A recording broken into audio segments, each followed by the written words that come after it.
श्रीवास्तव, क्या राजनीति का ऊंट, और मैं ऊंट शब्द इसलिए इस्तेमाल कर रहा हूं, आप राजस्थान की राजधानी में बैठे हुए हैं, करवट बदलता दिख रहा है या more the things change the more they remain constant? एक फलसफा ये भी है। नहीं संदीप, मुझे तो राजनीति का ऊंट करवट बदलते हुए दिख रहा है, लेकिन उसके कारण काफी अलग हैं जो अब तक चर्चा में आए हैं। मेरे उसका विश्लेषण या मेरी समझ में उसके कारण अलग है और सबका अपना अपना मत हो सकता है। देखिए, कुछ मुद्दे मुझे नहीं लगता जैसे कोविड वगैरह 2024 के मुद्दे हैं, क्योंकि कोविड के टाइम जो मिसमैनेजमेंट हुआ उसके बाद ये भी सत्य है कि कोविड का जो मैनेजमेंट, जो वैक्सीनेशन की, टीकाकरण की एक्सरसाइज हुई या जिस तरह से हैंडल हुआ अल्टीमेटली, तो अंत भला तो सब भला वाली तर्ज पे बात आ जाती है और पुरानी बात हो गई 4 साल।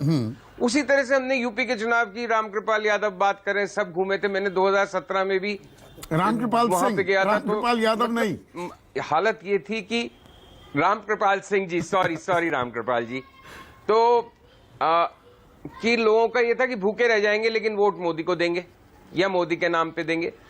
तो मेरी समझ में इलेक्शन खुल गया है या ऊंट करवट बदलता हुआ लग रहा है, उसकी बहुत बड़ी वजह ये सब मुद्दे तो सतत है, बेरोजगारी, महंगाई, ये सब तो रहे हैं और उनका कुछ ना कुछ असर पड़ेगा। बट मैं ज्यादा दो दूसरे मुद्दों पे ध्यान आकर्षण करना चाहता हूं सबका, कि एक तो क्या है कि बिल्कुल कहीं ना कहीं विपक्ष ने कुछ तोड़ निकाल लिया है धर्म की राजनीति का या हिंदुत्व के कार्ड का। ये सब जो जातीय जनगणना, मतलब मंडल वर्सेस कमंडल का अब कितना पुट होता है, 10% की 50%, वो नहीं मालूम, लेकिन कुछ उस मोर्चे पे राजनीतिक बदलाव हो रहा है। बीजेपी बार बार चाहती है कि जाति पे नहीं आए चुनाव, और विपक्ष खासकर जैसे बिहार में ये कोशिश करेगी कि जाति पे आए चुनाव, और बिहार एक बड़ा इंपॉर्टेंट राज्य है चुनाव की दृष्टिकोण से, लोकसभा में जो उसका प्रतिनिधित्व होता है। उसी तरह से महाराष्ट्र में असली शिवसेना कौन सी है, नकली कौन सी है, क्या महाविकास अघाड़ी का जो गठबंधन है, कांग्रेस, शरद पवार और उद्धव ठाकरे, वो कितना वो बना रहेगा क्या, और बना रहेगा तो वो जमीन पे कितना असर डालेगा, जनता किसको असली शिवसेना समझती है, ये एक बड़ा मुद्दा है। और एक पश्चिम बंगाल, जहां पे ममता बनर्जी हैं, और 2019 में भी एक हवा थी कि ममता बनर्जी हट जाएगी विधानसभा चुनाव में, और बीजेपी का बड़ा बोलबाला है, तो 18-20 जितनी सीट्स आई थी उस इलेक्शन में आई थी, क्या वो परफॉर्मेंस बीजेपी रिपीट कर पाएगी? तो मुद्दा ये है कि, और एक बात जो आपने सही कही थी, लोकसभा विधानसभा की तुलना नहीं कर सकते। हम कर्नाटक में घूम रहे थे, कर्नाटक में लोगों का मत बड़ा स्पष्ट दिख रहा था कि विधानसभा में हम बदलाव करेंगे, लेकिन शायद लोकसभा के लिए उनका मत मोदी जी के लिए जाएगा, क्योंकि उनके दिमाग में एक है, वो कई स्टेट्स में है। तो कुल मिला के लोकसभा का चेंज कैसे होगा? लोकसभा का चेंज इन 3 स्टेट्स की वजह से होगा, महाराष्ट्र, बिहार और तीसरा क्या, पश्चिम बंगाल। ये 3 स्टेट्स क्रूशियल स्टेट्स है मेरे हिसाब से। यूपी में कोई बड़ा बदलाव नहीं आने वाला। राजस्थान, गुजरात, एमपी, छत्तीसगढ़, ये कांग्रेस आ भी जाए तो वहां पे कोई भारी भरकम चेंज नहीं होने वाला। वो 26 की बजाय 24 ले आएंगे गुजरात में ज्यादा से ज्यादा, यहाँ 25 की बजाय 2-3 हार जाएगी बीजेपी। बट प्रॉब्लम ये हो रही है 2024 के संदर्भ में कि जहां जहां बीजेपी 25 में से 25 अगर राजस्थान में ली हुई तो पीक कर चुकी, 25 में से 30 तो नहीं ला सकते, गुजरात में 26 में से 32 तो नहीं ला सकते, हरियाणा में असर पड़ेगा पहलवानों के मुद्दे का, उसके सिवा मुझे नहीं लगता कहीं और असर पड़ेगा। तो प्रॉब्लम यह है कि बीजेपी पीक कर चुकी है, और जिन स्टेट्स में पीक की हुई थी या तो पीक पे वापस आएगी, या महाराष्ट्र, बिहार जैसी स्टेट्स में संकट में आ गई है अब, कम से कम कागज पे जो समीकरण है। नहीं, आपने मंडल का जो जिक्र किया संजीव, दक्षिण की चाबी बंद हो गई।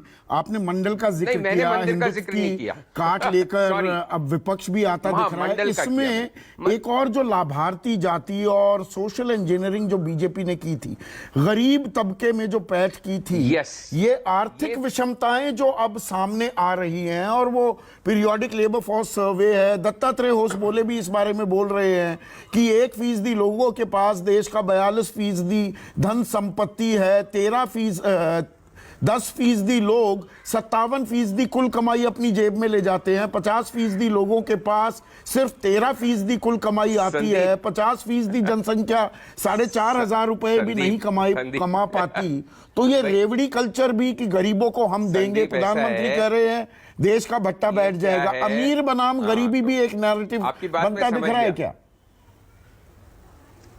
ऐसा है कि अमीर बनाम गरीबी इस देश में 1947 से है ना।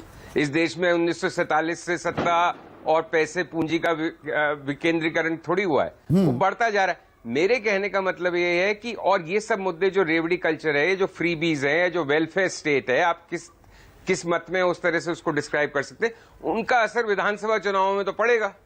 अगर कांग्रेस आज से कुछ दिनों पहले तक बिल्कुल बुरी तरह निपटती हुई दिख रही थी और अब कहीं फाइट में दिख रही है राजस्थान में, तो वो वेलफेयर स्टेट की पॉलिटिक्स की वजह से, लेकिन वो लोकसभा में नहीं असर करेगा, ऐसा मुझे लगता है। और देखिए, इसमें फाइनल तो किसी को मालूम ही नहीं है ना कि 2024 में मतपेटियां खुलेंगी तो क्या निकलेगा, ये तो अपना अपना मत है। तो मुझे लगता है कि कुछ राज्यों के समीकरण, क्योंकि लोकसभा 2024 भी कई राज्यों के चुनावों का सम टोटल मिलके एक विधानसभा लोकसभा की तस्वीर बनेगी। वो एक राष्ट्रीय बैलेट नहीं हो रहा, वो उत्तर भारत में अलग होगा, दक्षिण भारत में अलग होगा, महाराष्ट्र में अलग होगा, बिहार में अलग होगा।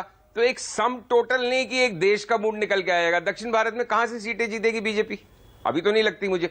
आंध्रा तेलंगाना में हो सकता है एक आध आ जाए, तो आंध्रा तेलंगाना कर्नाटक में कम होंगी 100%।